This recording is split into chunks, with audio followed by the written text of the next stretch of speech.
नमस्कार।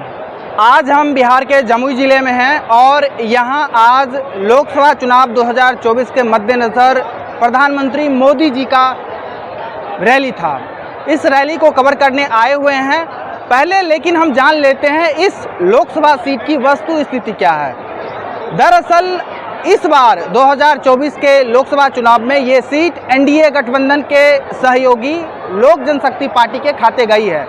पिछले दो चुनाव यानी 2014 और 2019 के लोकसभा चुनाव में भी ये सीट एलजेपी के खाते थी। ये सीट रिजर्व सीट है और दोनों बार 2014 में और 2019 में चिराग पासवान जो अभी एलजेपी के राष्ट्रीय अध्यक्ष हैं, उन्होंने अच्छी खासी बहुमत से जीत दर्ज की। 2014 में जब यहाँ से चिराग पासवान ने चुनाव जीती थी, उस वक्त जो उनकी विनिंग परसेंटेज थी वो करीब 36% वोट शेयर के साथ एलजेपी टिकट से चिराग पासवान ने जीत दर्ज की थी। वहीं दूसरे नंबर पे जो थे वो आरजेडी के सुधांशु कुमार भास्कर था और जिसको 25% के करीब वोट मिली थी। और तीसरे नंबर पे जाहिर सी बात है 2014 के लोकसभा चुनाव में जदयू अलग से चुनाव लड़ रहा था, तो उसके कैंडिडेट उदय नारायण चौधरी को 25% वोट शेयर के करीब मिली थी।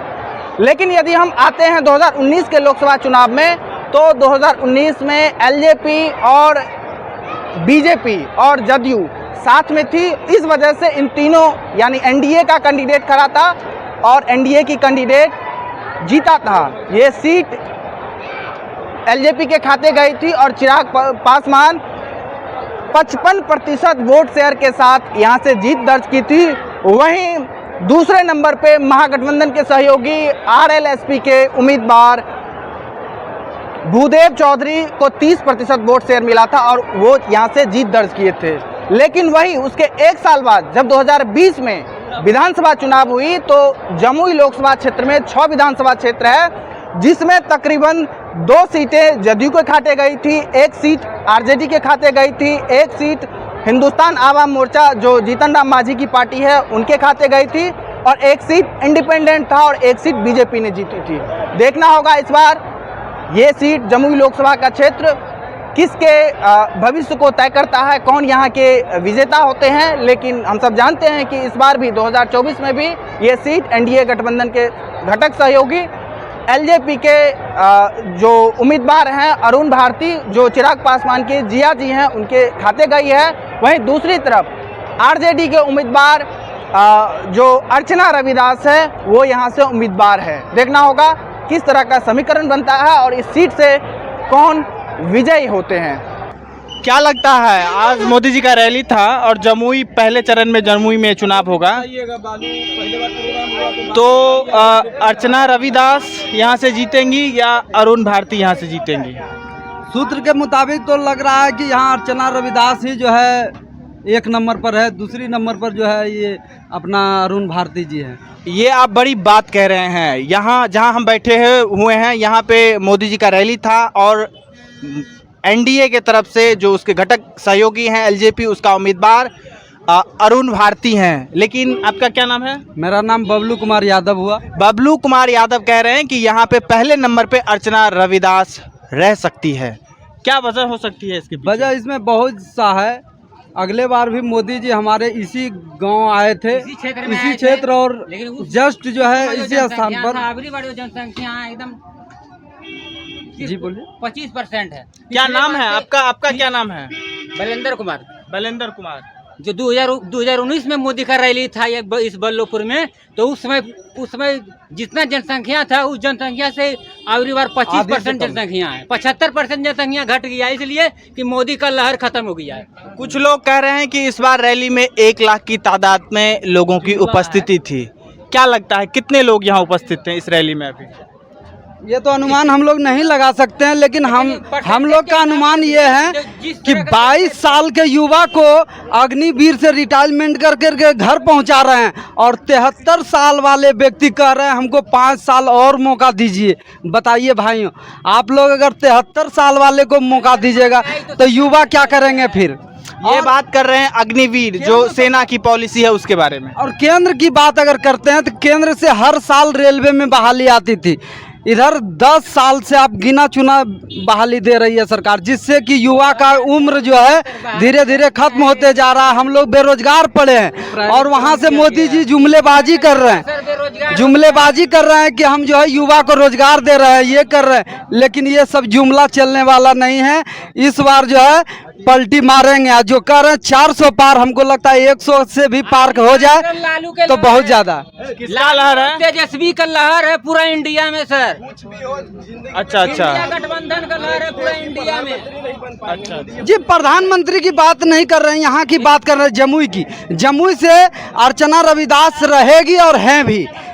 उनका सुनिए सर, केजरीवाल को जेल में बंद कर दिए हैं, शिबू सोरेन के बेटा को जेल में बंद कर दिए हैं। हाँ बताइए आप क्या कहना चाह रहे हैं? केजरीवाल को जेल में बंद करके रखे हुए हैं। देखिए ये एक बड़ी बात कर रहे हैं। दिल्ली की जो पॉलिटिकल गतिविधियां हो रही है उसकी गूंज बिहार तक भी देखने को मिल रहा है। ये अरविंद केजरीवाल की गिरफ्तारी के बारे में बात कर रहे हैं। बताइए क्या केजरीवाल को बेवजह गिरफ्तार किया गया था? सर बेवजह किया गया है। मनीष सिसोदिया, संजय सिंह, ये सब जेल में। सर अच्छा अच्छा इस सीट पे इस बार अर्चना रविदास जो आरजेडी का कैंडिडेट है उसकी बढ़त दिख रही है। जी बहुत, उनका बढ़त बहुत भ्रष्टाचार बहुत सा ज्यादा हो रहा है। इतना भ्रष्टाचार हो रहा है कि इसमें कांग्रेस के समय नहीं हुआ था। मोदी जी के शासनकाल में ये बता रहे हैं कि भ्रष्टाचार बढ़ा है। यही कह रहे हैं आप? हाँ भ्रष्टाचार बढ़ा ही है। अच्छा अच्छा हाँ। क्या नाम है आपका? मेरा नाम सुनीता शर्मा हो गया। हम कहाँ से आए हो? अच्छा, जमुई से। क्या लगता है इस बार क्या संभावना है, क्या रुझान है?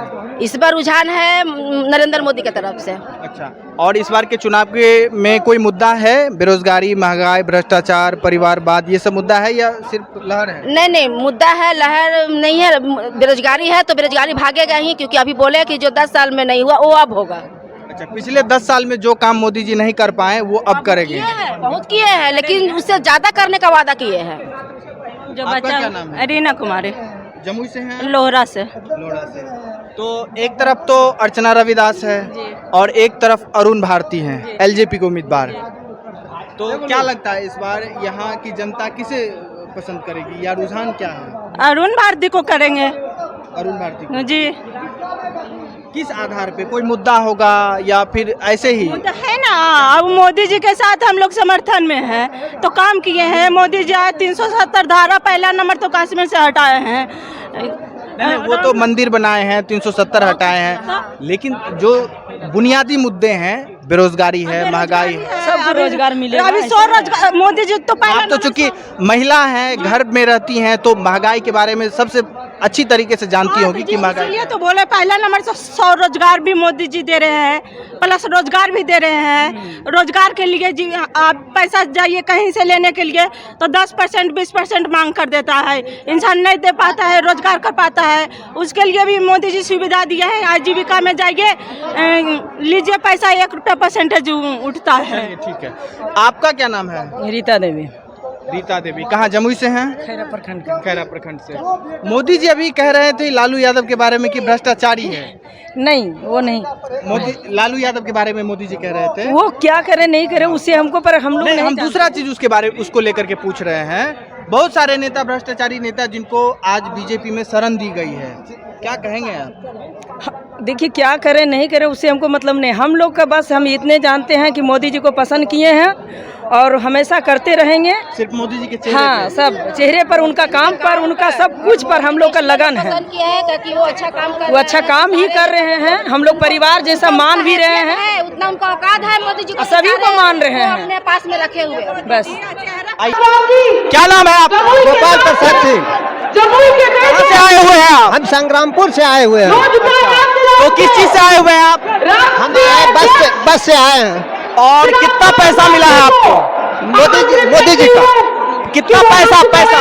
100 रुपये दिए हैं। 100 रुपया मिला हुआ है। अच्छा अच्छा, चलिए धन्यवाद। क्या लगता है इस बार?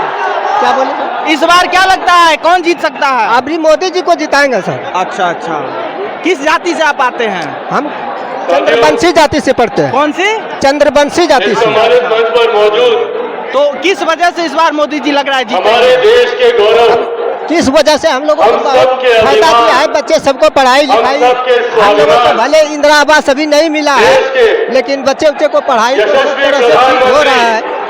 अच्छा अच्छा ठीक है।